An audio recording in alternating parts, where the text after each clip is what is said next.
Tomorrow morning, 9:17 a.m., over the New York skyline, a tiny glowing dot appears silent, almost beautiful. In the next 1-2 seconds, that dot expands into a blinding sphere of fire hotter than the surface of the sun. Buildings dissolve, streets vanish, and millions of lives change before they even understand what happened. No warning, no sirens, just one flash, and a city erased. But what if this happened tomorrow? What would those final seconds look like? Who survives the unimaginable? And how does the world react when the heart of global power is turned into ashes in an instant? This is the terrifying scenario we pray never becomes reality, but must try to understand. Nuclear weapons are frequently talked about as remote, theoretical ideas, large blasts depicted in vintage black and white clips, or intense moments in films. However, in truth, a nuclear bomb is a meticulously designed instrument intended to unleash an almost inconceivable amount of energy in an instant. When a nuclear warhead explodes, atoms divide, emitting heat, light, pressure, and radiation at a level unmatched by any conventional weapon. It is not merely an explosion, it is a moment that transforms everything in its vicinity. In this scenario, we are investigating the outcomes of an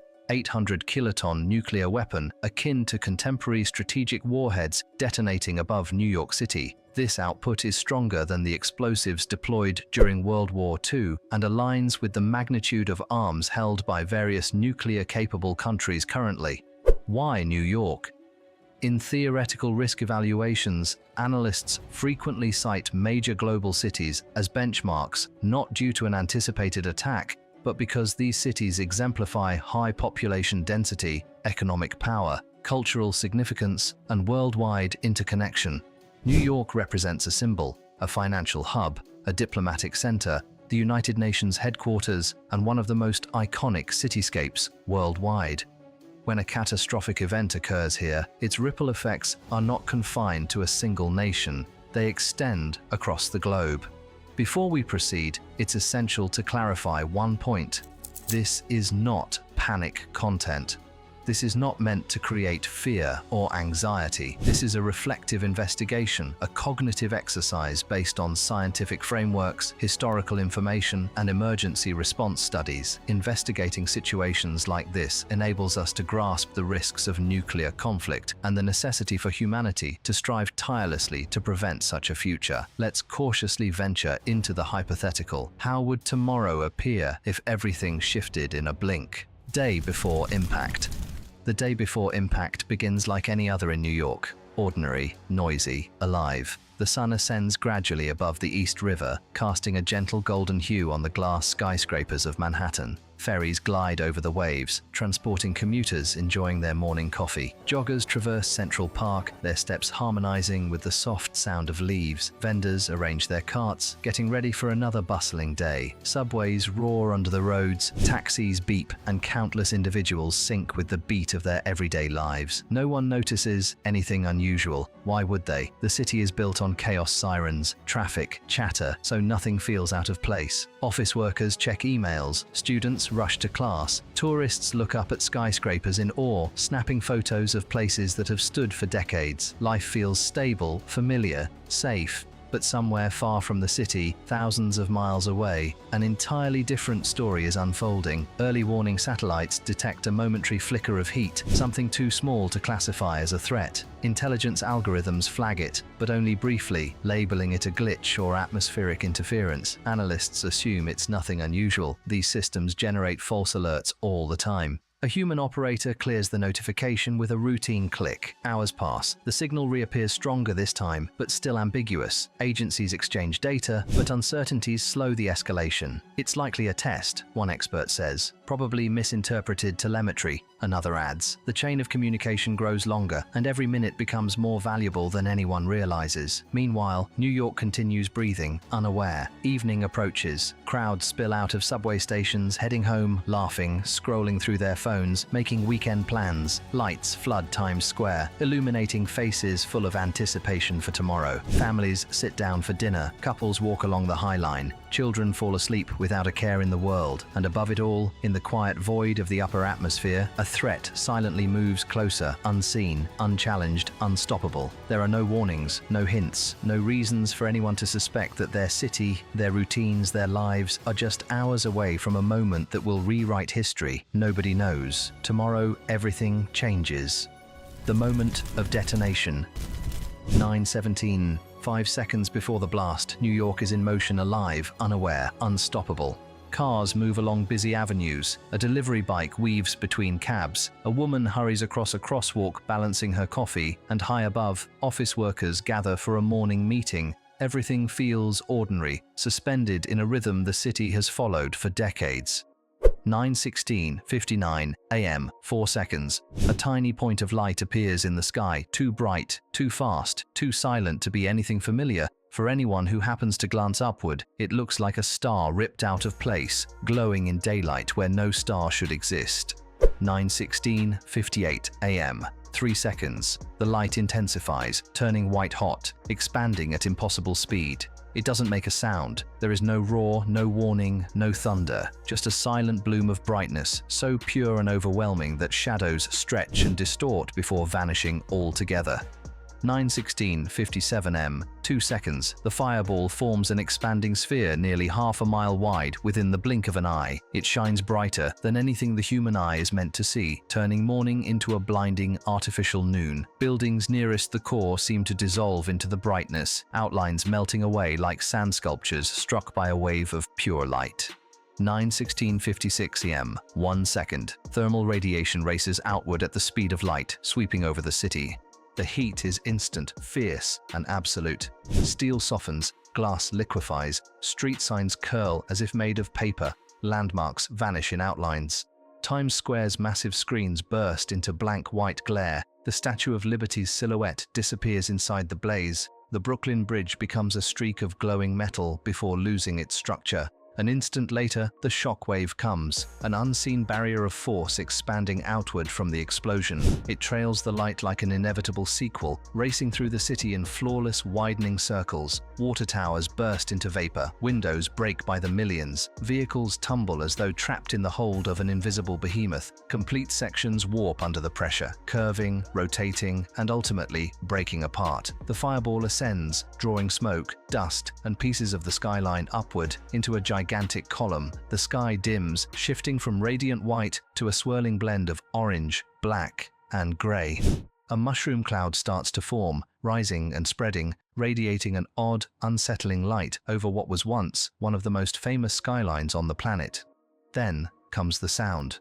The shockwave, diminished by the distance, eventually arrives at the city's outer areas, and the sound is beyond anything conceivable. It's not merely loud, it's overpowering, a deep, resonating thunder that appears to tremble the very atmosphere itself. The sounds bounce off vacant structures, resonating through roads now crowded with swirling dust and rubble. It comes moments after the devastation, as if existence is adjusting to the magnitude of what occurred. Well outside the initial impact area, those who escaped the initial flash perceive the aftermath in a gradual unfolding. Windows are pushed inward, cracks in the pavement. The shockwave travels swiftly over bridges and rivers, sending waves outward similar to ripples created by a stone thrown into a pond, but amplified 1,000-fold. And then, nearly as swiftly as it started, the moment fades away. The fireball diminishes in size and ascends. The shockwave decelerates. The roar diminishes into a soft, far-off rumble. Where the center of New York once existed, a wide, blazing chasm now gapes towards the heavens, a scar in the terrain observable for miles. 0 hour has arrived, and nothing will ever be the same again.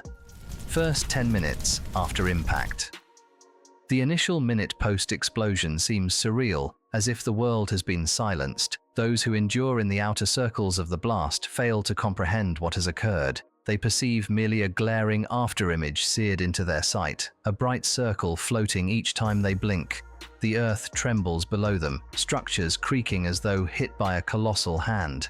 Dust wafts through the atmosphere like ash, accumulating on vehicles, balconies, and roads in an unusual, glimmering mist. In the second minute, sound returns, but not all at once. It comes in waves, distant screaming, alarms, car horns jammed in permanent blast-induced panic. People stumble out of subway entrances, coughing, confused, their faces covered in dust. Some look toward Manhattan and freeze. Where the skyline should be, those familiar towers, those postcard-perfect silhouettes, there's only a rising column of fire and smoke.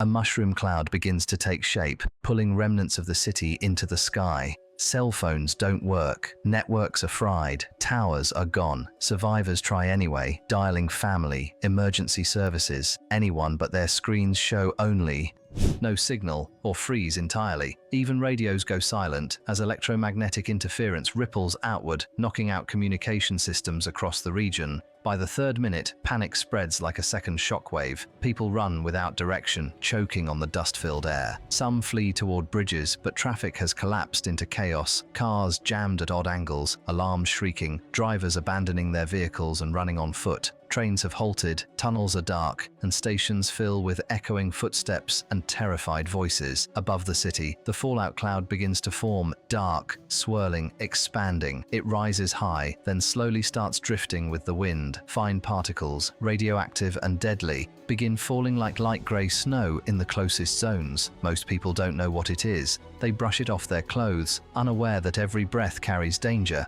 Emergency systems try to activate, but too many are destroyed in the initial flash. Automated alerts, designed for disasters like hurricanes or chemical leaks, attempt to broadcast warnings. Some phones vibrate with fragmented messages, "Shelter Imed" before the signal dies. Outdoor sirens malfunction, some stuck in looping bursts, others silent entirely. At minute 6, the first government helicopters attempt to approach the city. They rise from bases in New Jersey and Long Island, heading toward the smoke column, but they cannot get close. Turbulence near the blast zone is extreme. Heat still radiates upward and visibility is nearly zero. Pilots pull away, reporting that the air looks like a giant furnace. No rescue aircraft can enter yet. It's too dangerous, too hot, too unpredictable. On the ground, first responders try to move in from the outer boroughs. Fire trucks and ambulances fight through debris-clogged streets, but soon they hit impassable zones, collapsed buildings, broken bridges, fires raging with no water pressure to stop them. Dispatch centers are overwhelmed or offline. Teams operate blind, relying on instinct instead of information. In these first 10 minutes, the reality sinks in. Something unthinkable has happened. Help is coming, but not fast enough. Survivors look toward the burning horizon and realize they are witnessing the beginning of a catastrophe no one was prepared for.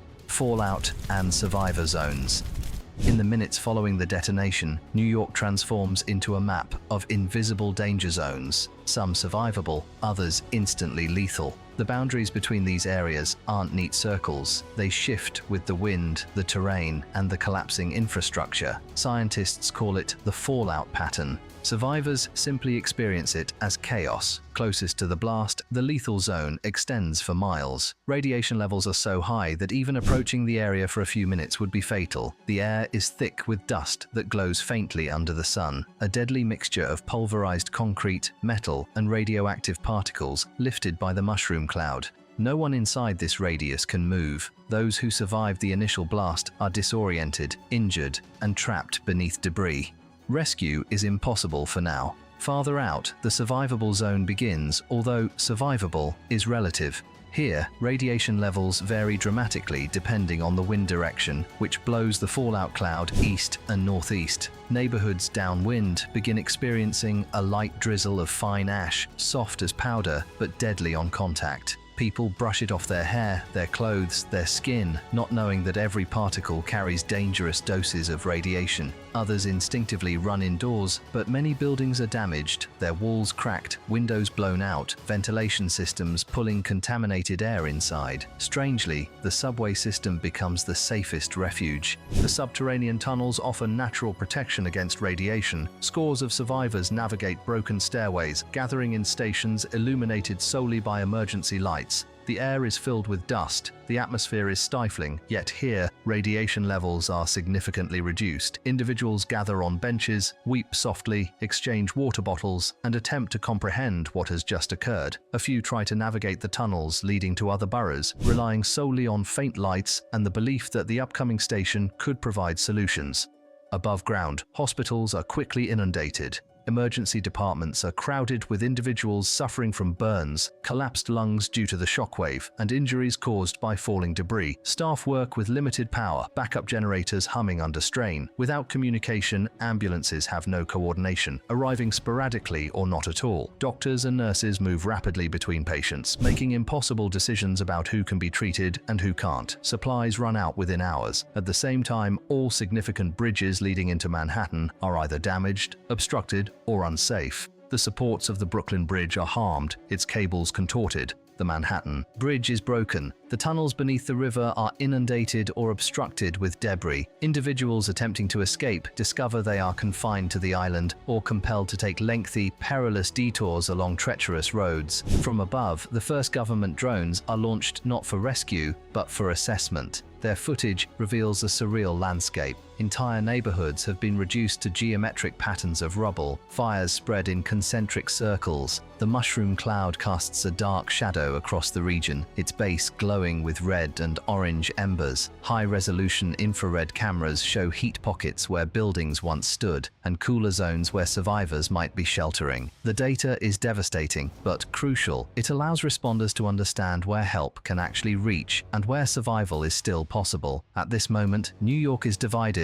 not by streets or districts, but by an invisible and unforgiving force: radiation. And every decision survivors make, where they walk, where they hide, which direction they flee, could determine whether they live through the next hour. First, 24 hours. In the first hour, the world doesn't fully understand what has happened. News stations scramble to verify blurry satellite images and smoke-filled live streams. But once confirmation arrives, a nuclear detonation over everything changes instantly. Worldwide financial markets plummet in just moments. Trading is suspended on stock exchanges in London, Tokyo, Frankfurt, and Dubai as fear escalates. Investors sell off assets, currencies fluctuate dramatically, and safe haven commodities surge. The core of international finance has just been hit, and the repercussions spread more swiftly than the blast itself. Governments worldwide implement emergency measures. Nations with nuclear weapons are placed on heightened alert, relocating submarines and aircraft to undetermined sites. Borders tighten. Intelligence agencies operate at 24/7 pace, searching for signs of a second strike or clues about who is responsible. The fear isn't just for New York, it's the possibility that this is the first move in something far worse. Air travel shuts down almost instantly. Flights headed to the US are redirected mid-air. Airports across North America close their runways. Thousands of passengers sit on grounded planes, staring at screens showing the rising mushroom cloud above the East Coast. Airspace maps turn from lines and routes to empty silence. In Geneva, the World Health Organization calls an emergency session to prepare for radiation response and mass casualty predictions. The United Nations Security Council meets within hours, doors locked, cameras off. Delegates sit in shock as early damage estimates appear on screens. Some stare silently, some cry, some argue in whispers. It feels unreal, impossible, yet the images are undeniable. Social media melts down under the pressure. Live videos from the outskirts of New York go viral, shaking footage of a burning skyline, of people fleeing, of ash falling like snow. Hashtags trend worldwide within minutes. Platforms struggle to control misinformation, conspiracy theories, and panic-driven rumors. Servers slow under unprecedented traffic. The digital world becomes a chaotic mirror of the real one. Meanwhile, ordinary people around the globe stop what they're doing: students in classrooms, workers in offices, farmers in fields, families at dinner tables. Screens flicker with the same terrifying sight: an entire city consumed by a rising pillar of fire and smoke. For a moment, the world freezes, not just in fear, but in stunned disbelief, because everyone understands this isn't just a disaster for one country, it is a turning point. A moment so large, so overwhelming that humanity collectively holds its breath, watching New York disappear. Long-term impact. In the days following the detonation, the disaster stretches far beyond New York's borders. The fallout cloud, carried by steady winds, drifts across New Jersey, Connecticut, and parts of Pennsylvania. Radiation maps change hourly as new data updates, revealing areas where exposure becomes dangerous in minutes, not hours. Entire towns downwind are ordered to evacuate immediately. Highways clog with cars, families carrying whatever they can grab: pets, documents, blankets, moving away from a threat they can't see but can feel in every breath. The economic impact becomes staggering almost instantly. With New York's financial district gone, global markets remain frozen. The US government announces emergency measures to stabilize the dollar, but confidence is shattered. Supply chains stall, shipping routes reroute, and businesses across the country brace for months, perhaps years of ripple effects. The world realizes that when New York falls, the global economy trembles with it. Meanwhile, mass evacuation efforts begin across the region. The National Guard sets up checkpoints, directing millions away from hazardous zones. Train stations overflow, bus lines stretch for blocks, thousands walk across bridges or follow highways on foot, hoping to find safety. Temporary safe corridors are created, leading towards shelters set up in stadiums, schools, and community centers across nearby states. Despite impossible odds, search and rescue teams push into the outer ruins of the city. With drones mapping hotspots and collapsed structures, firefighters and medics navigate unstable streets, listening for faint cries beneath concrete. Stories emerge: families pulled from subway tunnels, a firefighter found alive after surviving in a sealed stairwell, a group of commuters who sheltered in a maintenance room for nearly 2 days. Each rescue provides a rare spark of hope, yet the humanitarian crisis grows. Refugee camps expand rapidly, filled with people who have lost everything: homes, jobs, loved ones. Aid organizations distribute food, water, blankets, and radiation screening kits. Medical tents overflow with burn victims, dehydration cases, and those suffering radiation sickness. Psychological support teams are deployed, but the trauma is too widespread to contain. Survivors describe recurring nightmares, sudden panic attacks, and a surreal sense of displacement. Many still can't fully process what happened. The skyline that once defined their identity is gone, replaced by a smoldering void on every news broadcast. By the 7th day, the country begins to realize this is not just a tragedy, it's a transformation. The landscape, the economy, the people, the psyche of a nation, all changed forever, with no clear path back to what once was. Political and global aftershock. In the immediate aftermath of the attack, while rescue teams fight for every life on the ground, world leaders confront an even more terrifying question: what comes next? The possibility of retaliation hangs over every capital like a dark shadow. Military advisors warn that any miscalculation, any assumption about who is responsible, could ignite a chain reaction far deadlier than the event itself. For the first time since the Cold War, nations openly discuss the risk of a second strike. Behind closed doors, diplomacy begins to collapse. Communication channels between major powers turn tense, guarded, and suspicious. Allies demand information, rivals issue warnings. Some countries openly accuse others, not with evidence, but with fear-driven certainty. Intelligence agencies scramble to trace missile trajectories, satellite signatures, and radar anomalies, but conflicting data fuels confusion. Every unanswered question feels like another spark near a powder keg. Meanwhile, governments around the world shift their focus to their own population centers. Suddenly, the safety of every megacity like London, Tokyo, Paris, Shanghai, Mumbai, Los Angeles comes into question. Emergency drills are reinstated. Subways, airports, and borders enforce strict new controls.